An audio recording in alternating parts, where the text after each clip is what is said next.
Usap-usapan ngayon sa social media ang isang larawan na ibinahagi ng dating Azkals player na si Ali Borromeo sa kanyang Instagram story nitong nagdaang Valentine's Day.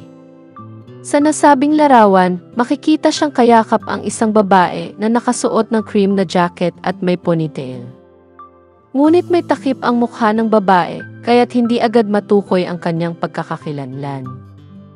Gayunpaman, maraming netizens ang kumbinsidong si Casey Concepcion ang babaeng nasa larawan. Ayon sa kanila, kapansin-pansin ang pagkakahawig ng misteryosang babae sa aktres, lalo na ang hugis ng kanyang mukha at ang kanyang mga dimples. Dahil dito, muling nabuhay ang mga haka-haka na nagkabalikan na nga sina Casey at Ali. Para sa mga hindi pamilyar, si Ali Borromeo ay dating team captain ng Philippine National Football Team, ang Azkals. Kilala siya bilang isa sa mga mahuhusay na manlalaro ng football sa bansa at matagal nang aktibo sa larangan ng sports.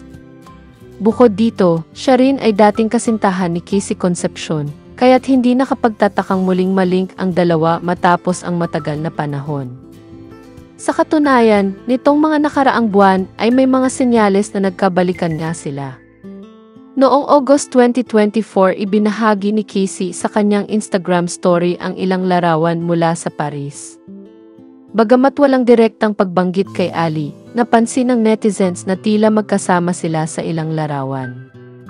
Hindi lang iyon, noong October 2024 dumalo rin si Casey sa Azkals Celebrity Cup, isang espesyal na event kung saan kabilang si Ali sa mga players. Sa kanyang Instagram post, nagbahagi si Casey ng kanyang kasiyahan sa muling pagiging bahagi ng mundo ng football.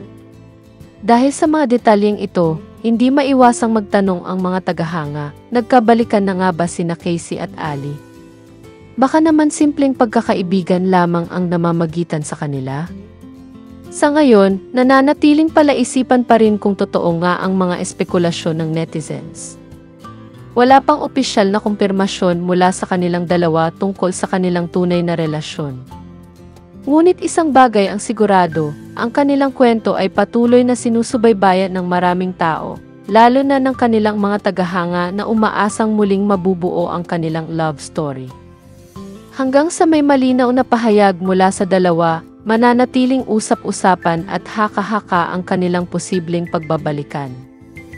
Abangan na lang natin kung kailan nila tuluyang ibubunyag ang totoong estado ng kanilang relasyon.